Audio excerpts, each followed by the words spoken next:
Conservative Party leader Kemi Badenoch joins us now. I know that you have ideas this morning on a completely different subject, and that's student loans and prospects for young people.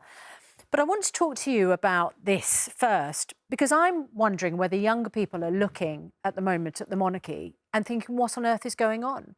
How on earth have we got a man 8th in line to the throne who has been arrested by police? Would you support a move to axe him from the line of succession, which is reportedly being considered?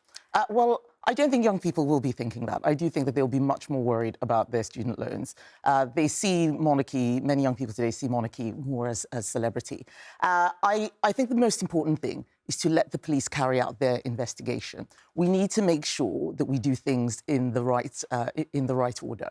And what I actually see is a lot of politicians talking about this because it distracts from the real issue, which is what the Prime Minister did with Peter Mandelson. Everyone forgets about that because they're distracting. Oh, look over here. Let's all talk about Prince Andrew. We're supposed to have releases of the Mandelson files. It looks like he did worse. We need to investigate that. Prime Minister has not released those documents. I think he'd much rather that we were talking about Prince Andrew than talking about him. But my job as the leader of the opposition, my job is to hold the Prime Minister to account, not the royal family. And the Prime Minister still has a lot of questions to answer. I mean, I don't think you want to be at risk of minimising what Andrew Mountbatten Windsor is accused of or being investigated The right for. place is for the police. I'm not carrying out the police investigation. They need to do their job. If he's done something wrong and if he's found guilty, then yes, that should happen. It's not the police's job to decide the line of succession. No, that's a matter for Parliament. But it's the police's job to find out if anything wrong has happened. But we know things have happened which are wrong. He was stripped of his role as trade envoy. That was wrong. Yes. Clearly things have been wrong. It's Parliament's job. Not wrong to strip him of his trade envoy job, you mean, when you say... So it is Parliament's job, especially the opposition, to hold the government to account, to make sure that the laws are right. Yes, we could strip Andrew Mountbatten of his succession. I wouldn't be opposed to that. So you would support it? But let's be honest. He's 8th in line. There's 7 people, including some very little children. This is not something that's going to make a difference in terms of how we are governed, how we are run. What is the Prime Minister doing? Why did he appoint Mandelson? There are many more serious questions to be asked about that. I think it's interesting that you're describing it as a distraction. Kemi Badenoch, I'm sure, we've just spoken to a sexual assault survivor who says that this is a victory, even though this arrest hasn't been on the other accusations. The arrest is not a distraction. The Prime Minister talking about it is. If he's been arrested, there needs to be an investigation. Actually talking about these things could prejudice those. Let's make sure that the police have the space to do their job. And I know it's very interesting from a news perspective to talk about should he be removed from the line of succession. It's very fun. It's celebrity gossip for lots of people. I don't think that people are enjoying this or finding it fun. Precisely. Let's look at what the thing that matters is. What did the Prime Minister know? Where are the files? What happened there? That is a much more serious thing. Yeah. But because it is not about the royals, it's getting a lot less attention. It is far more serious what Peter Mandelson did over a much longer period of time and a much more senior job. I was the former trade secretary. A trade envoy is a minor job. Prince Andrew was given that job to open doors. It looks like there's misconduct in public office. But right now, I need to talk about... Yes, exactly. Right now, I need to talk about what's happening to the lives of people out there. Removing the line of succession from the person 8th in line to the throne is not going to make a difference to your viewers' lives. It's something to talk about. Do you not... to me, there is a shift right now in public perception of the royal family.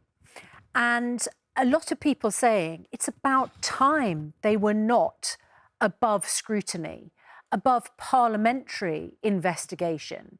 I mean, your former security minister, Tom Tugendhat, is calling for a parliamentary investigation into both Peter Mandelson's and Andrew's links to Epstein. This goes beyond what a court could reasonably consider. Parliament must consider what it means for the country. If the worst is proved, do we need to revisit treason laws written 700 years ago? Just some sympathy with what your own colleague, Tom Tugendhat, thinks. I think Tom makes some very interesting points. But the fact of the matter is, step one, police investigation. Parliament right now barely has time to look at the things that are going through today. Let's focus on the Mandelson files. Parliament's got to look at that. We are talking about thousands of documents. There's barely enough time. Let us stop getting distracted by everything that's going on elsewhere. Let's do our jobs. And right now, my job is to hold the government to account. And in terms of, you know, the reputation of the monarchy, what I actually think is that the way the king has behaved has been exemplary. This is his brother we're talking about. He hasn't tried to cover up anything. He didn't do what Keir Starmer did, saying, oh, Peter Madelson is actually a really all right guy. I have full confidence in him. He's not trying to cover up any files. The king, compared to the Prime Minister, has shown exactly what should be done when you're in positions of power. Sure. And I think that that's the biggest lesson that we can take from this. Perhaps Keir Starmer should look at His Majesty and learn some lessons there. Shall we turn to what you want to talk about, which is you want to cut the interest rate on student loans, and you're going to pay for it by saying to 100,000 people who might be applying for what you call low-value rip-off degrees, that they shouldn't go to university, and the money you save from stopping them going to university, you will then use to cut interest rates on loans. Yes. So one of the most extraordinary things that I learned was that the average level 4 apprenticeship is now earning more than the average graduate salary. I think that's shocking. And I was the first generation to pay student tuition. I did a 4-year degree. I came out with about £14,000 of debt. It took me 8 years to pay it off. And I still remember checking every other week, how much is my debt?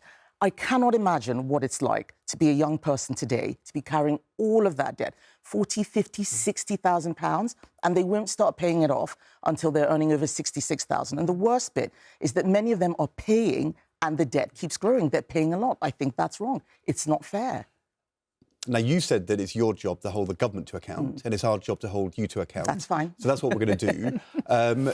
The cut in the interest rate, which you're proposing, will only benefit the richest students, won't it?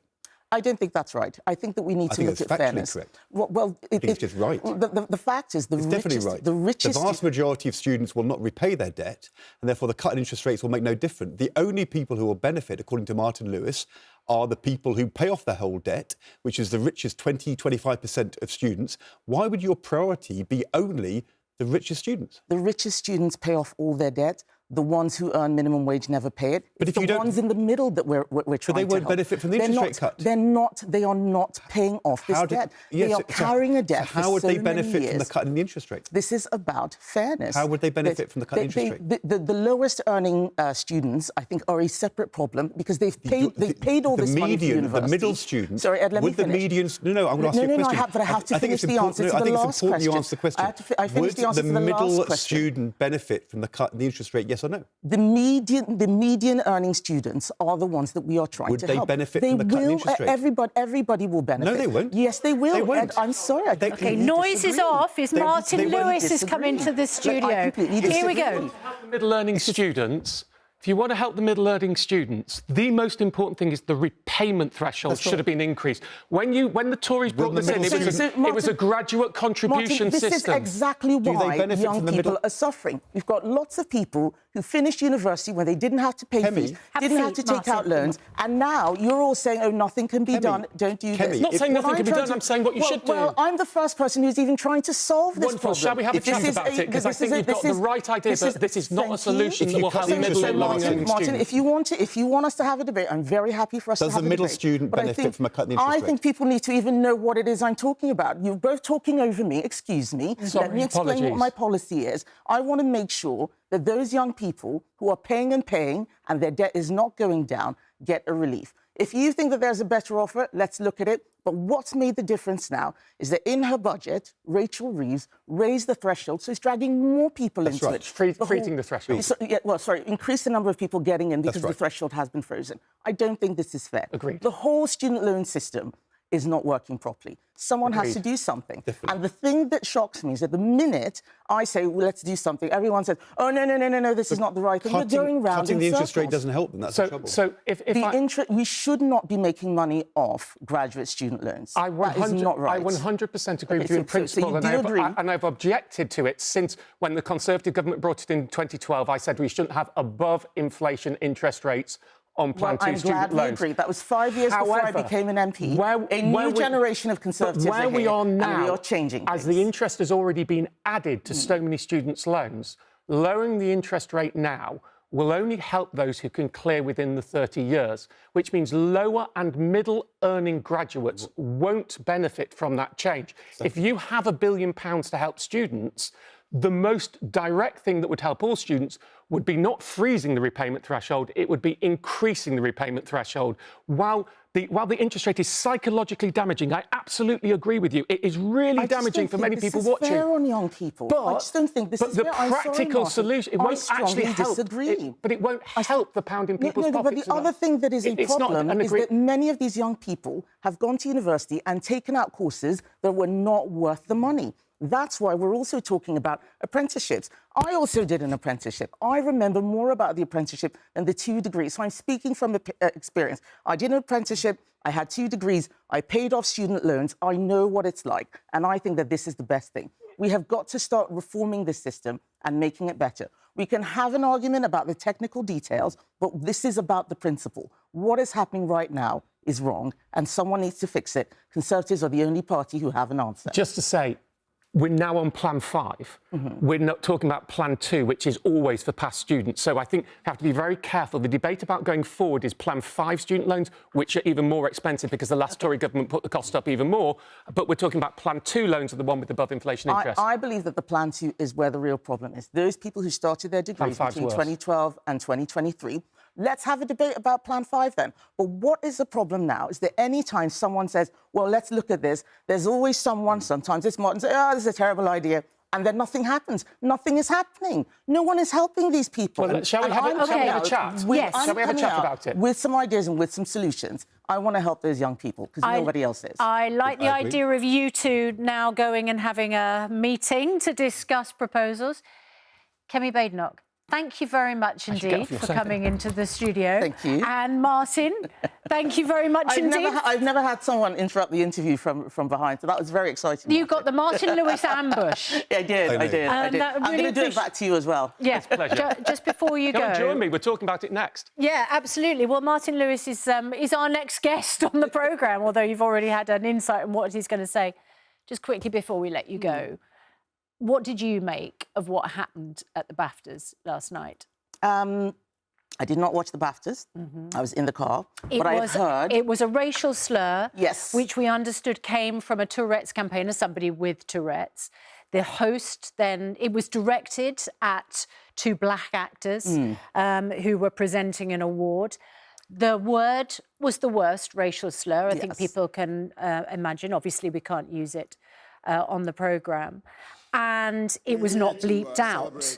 And the programme went out with a 2-hour delay. And the host, Alan Cumming, then apologised and explained it was because, as a result of Tourette's, which means that people are not inhibited about words that they use. But a lot of people think it's just absolutely unacceptable. It should have been bleeped. Apology shouldn't have been made for the disability.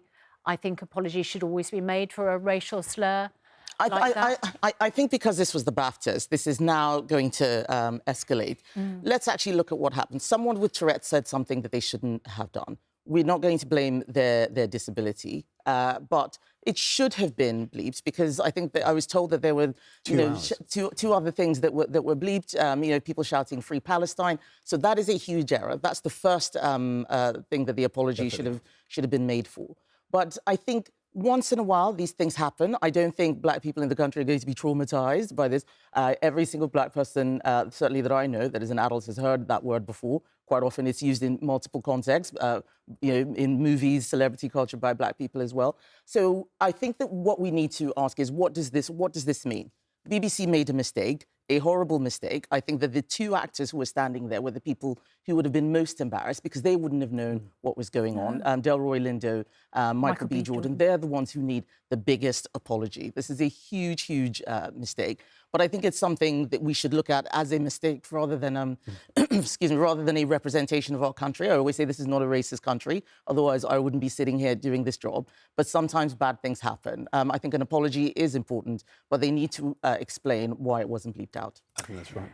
Kemi Badenoch, thank you very much indeed for dealing with all of those issues. Unorthodox interview. I'm going to be bombing. I'm going to be bombing your interview. Anytime. Yes. I know it's allowed. Anytime you want to come and crash our interviews, we would love it. Well, you've already seen him in full flow. Martin Lewis, of course, has a bee in his bonnet about student loan repayments. And you're calling on the Chancellor to do something about them because you say it's not moral what she's doing. What's she doing wrong? So what's happening is from 2027, the Chancellor is going to freeze the repayment threshold. Now, while student loans for those who've got them, for the majority, work like a graduate tax, you repay 9% of everything you've earned above the repayment threshold for 30 years. And unless you pay it off in full, which most won't, you're going to pay 9%. And it's like a 9% additional tax. It's a heavy extra tax burden. These loans were sold as loans, and they were sold as loan contracts. And the reason it was done as a contract, twofold. One, so that people who didn't want to take out the loans didn't need to. The wealthiest people didn't need to get loans for their kids generally. And two, if you move abroad, they can still get the money off you. If it were a tax, they couldn't do so. So it was sown as a loan contract. And when Plan 2 loans, which is for people who started university from 2012 to 2023 in England and Wales, when they were given them in the first place, it was said that the repayment threshold, the amount you pay 9% above, would go up each year. That is what students were told. Now, what the Chancellor is doing by freezing that repayment threshold is a unilateral breach of contract. She is changing the contract in a negative way that affects students or graduates now, which no commercial company would be allowed to do, which the regulator, the FCA, would strike down.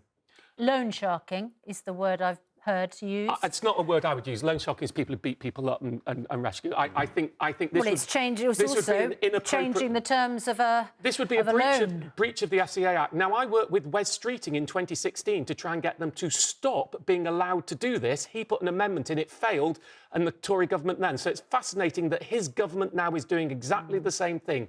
This is not a moral act. Right. Forget, if you want to change terms for new students, I might not like it, but it's fair to do. This is retrospective. Retrospective change of contract. Now, let's just have a look at how it works. OK, so the threshold will go up next April to £29,385. So take someone who earns £30,000. There we go. They're going to pay 9% of the amount above the threshold. That's £64 per year. But then, for the next 3 years, the threshold should be going up, but it's frozen. So their income will go up, say, by 4% a year, and then 4% a year again. Hopefully the graphic will keep up with me. And then 4% a year again.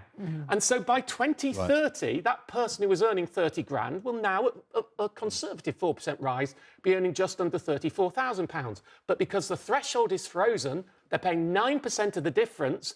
And there you go. That means they're paying £390 a year. So they're putting up the repayments by £300 a year for every graduate over that amount. I know we haven't got much time. We haven't. The really big problem with this is it's regressive because lower and middle earning graduates will just pay more each year for 30 years and get nothing from it. Higher earning graduates will pay more each year until their loan is paid off, so it will reduce the interest that they pay. Structurally, it's horrible. It's a breach of contract. It is not moral, Chancellor. You need to reverse that decision and give students what they were promised. The threshold needs to go up with average earnings. And Martin, just to explain the debate, the argument we had with Kemi Badenoch, you said very importantly that most people will not pay back their loans. A small proportion do. If, as she proposes, you cut the interest rate, the only people who benefit are the people who end up paying their entire loan off. So it won't help the majority of students on lower and middle incomes. The thing which would make a difference would be to unfreeze that rise in the threshold. No, and increase the threshold. I'd have it at £35,000 to £40,000. You're absolutely right. It is too late in many ways to cut the interest rate. It's psychologically horrible the way we do student loans. And I understand why many people are out there going, my loan is going up and up, I'm never going to repay it. The system was designed that the most people wouldn't repay it. I mean, it was always designed... It's a graduate tax. It's a graduate contribution system is what I would call it. And so the problem with cutting the interest rate now, after all the years of high interest, is most lower and middle earning graduates will still continue to pay 9% of everything they earn for 30 years. And they won't benefit. And they won't benefit. So if you want them to benefit, you either have to reduce their actual debt. You could reduce their debt. That would make a difference and still be slightly regressive doing so. Or you massively up the repayment threshold. That's what's hurting people. Too much money coming out of their pockets amidst the cost of living crisis. And the repayment threshold is the key, which is why I'm so furious that the Chancellor is effectively lowering it by freezing it. But if you want to do it, you don't just undo the freeze. You put it up so you repay 9% of everything above, let's say, 40 grand. And then those people who have gained financially and got a graduate premium from their education, they would continue to pay. But those people who haven't wouldn't. And for the Plan 5 loans, the new loans that students take out now, the repayment threshold is set not much above minimum wage. So there's no graduate premium and they will pay for 40 years, not 30 years. System's a nightmare. It's a mess. All graduates are being subserved by this. We totally need to think about how we communicate it and change the actual amount people are paying. Problem is, it's so fundamentally misunderstood, including by many politicians, that some of the solutions are not solutions.